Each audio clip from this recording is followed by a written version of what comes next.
Mi nombre es Alejandra Martínez y este trabajo fue realizado en colaboración con la doctora Graciela Buente. En esta charla hablaremos sobre métodos robustos de inferencia basados en B-splines para modelos parcialmente lineales aditivos. Comencemos recordando en qué consiste un modelo de regresión parcialmente lineal. En estos modelos se tienen I sub i, zi y xi, observaciones independientes e idénticamente distribuidas, tales que las i's están en R, las z's en RQ, las xi's en RP, y satisfacen el siguiente modelo de regresión, en el que la variable respuesta I sub i es una función m de las covariables zi y xi, más ciertos errores. Y la función de regresión m es de la forma beta traspuesta por zi más una función eta de xi. Además, los epsilon i's se suponen independientes entre sí e independientes del vector de covariables.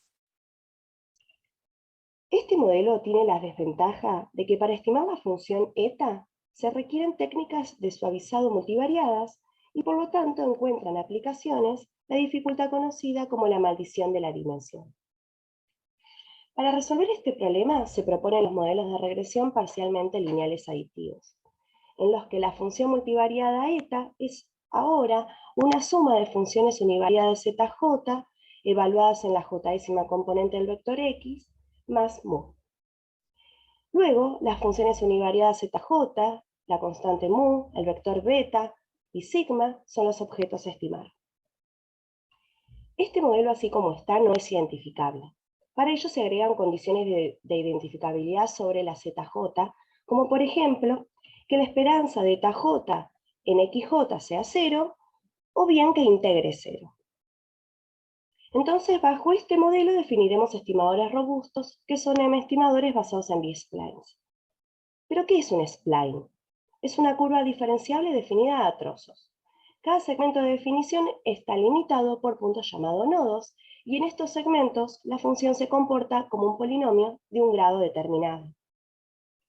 Un teorema fundamental dice que cualquier función spline de cierto grado, suavidad y dominio se puede escribir como combinación lineal de funciones polinomiales del mismo grado y suavidad, pero soportada solo en intervalos delimitados por nodos. Y estas funciones más básicas son las llamadas B-splines.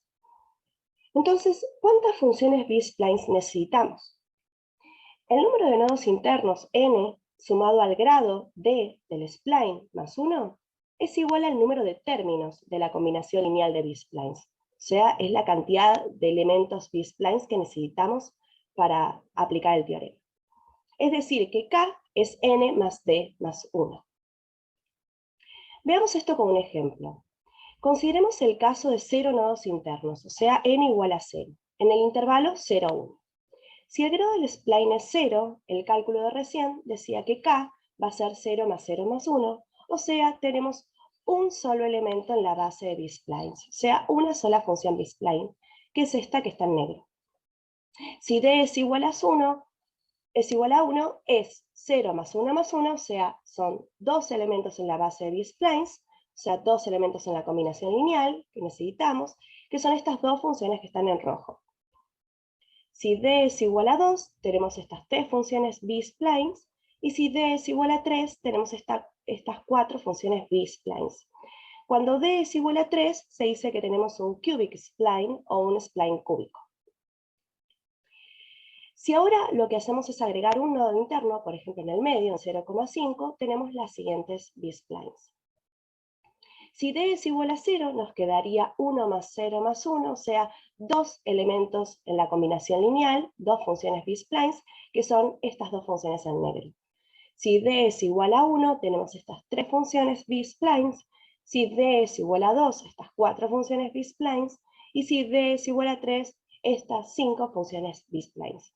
Y podemos seguir aumentando la cantidad de nodos internos y el grado del spline.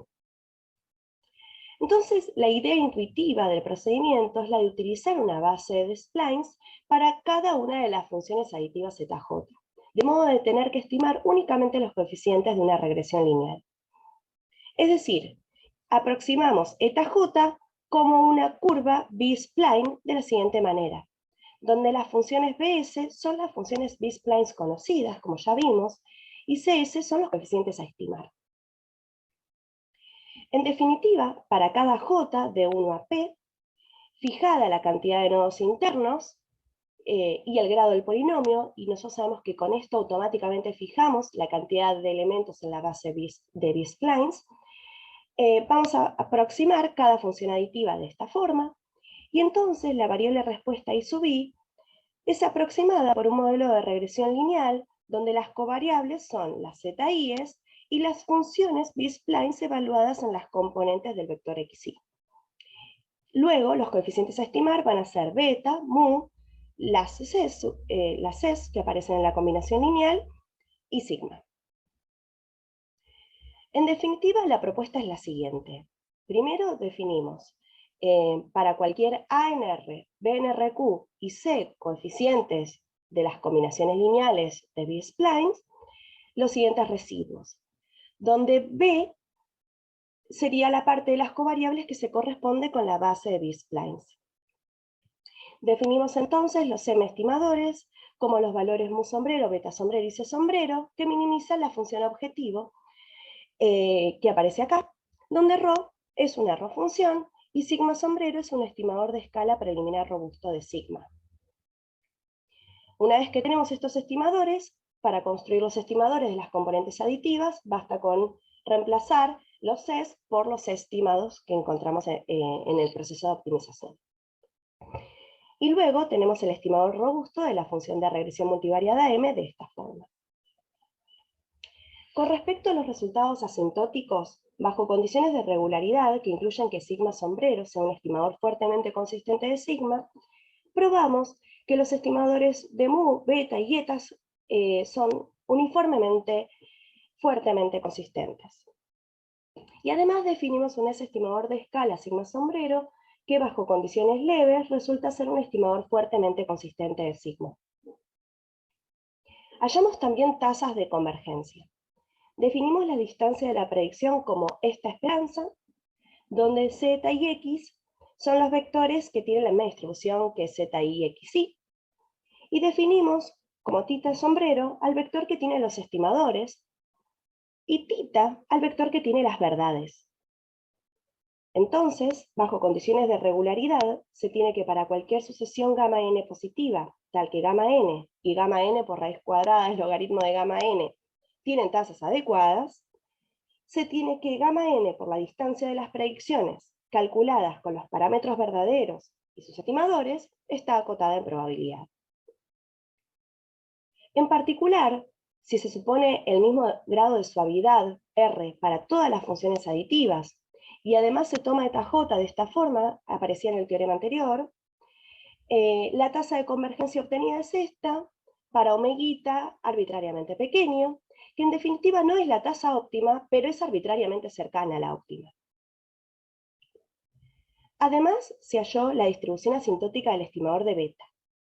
Definamos la matriz A de esta forma, y H asterisco de X a la esperanza condicional de Z dado X. O sea, observemos que si Z y X son independientes, entonces la matriz A se reduce a la matriz de covarianzas del vector Z.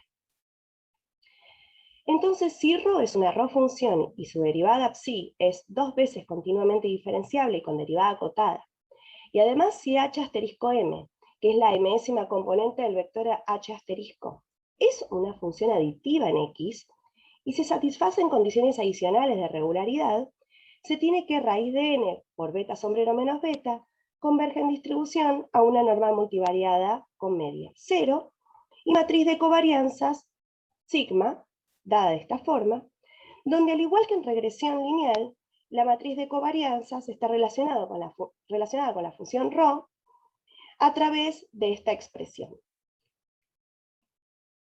Con respecto a la selección de los parámetros de suavizado, para elegir la cantidad de elementos de las bases, que serían K1 a Kp, hemos propuesto el siguiente criterio de Wick robusto, llamado RWick, que cuando la ρ función es la función cuadrática y p es igual a 1, o sea, tenemos una sola componente aditiva, este criterio se reduce al criterio de Wick propuesto por G y compañía en 2002.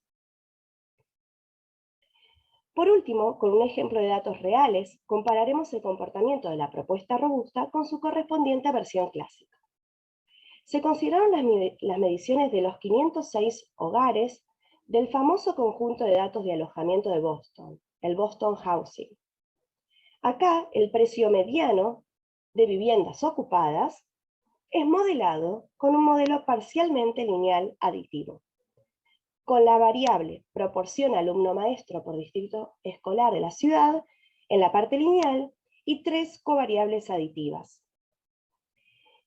Número medio de habitaciones por vivienda, tasa de impuesto a la propiedad y porcentaje de la población que tiene un estatus inferior. Este modelo fue considerado en un trabajo de Mai Yang de 2011. Tanto el estimador robusto como el criterio RBIC fueron computados con la función de pérdida bicuadrada de Tukey, mientras que el estimador clásico y el criterio de BIC original clásico fueron computados con la función cuadrática. Además se usaron splines cúbicos, se consideró la misma cantidad de términos para las 3 componentes aditivas, y para las componentes aditivas se tomaron como nodos los cuantiles de los valores observados, de las covariables X. Los siguientes gráficos corresponden a las estimaciones obtenidas por el estimador robusto, en azul, y el estimador clásico, en rojo. Si bien las formas de las curvas son parecidas, se pueden observar algunas diferencias, especialmente en la primera y la tercera componente. Con el objetivo de explorar la presencia de potenciales datos atípicos, realizamos un box plot de los residuos obtenidos por el ajuste robusto, y 21 observaciones fueron detectadas como atípicas, lo que se correspondería con aproximadamente un 4% del total de los datos. Para estudiar la influencia de estas observaciones en el ajuste clásico, recalculamos el estimador clásico sin estas 21 observaciones y obtuvimos los siguientes resultados.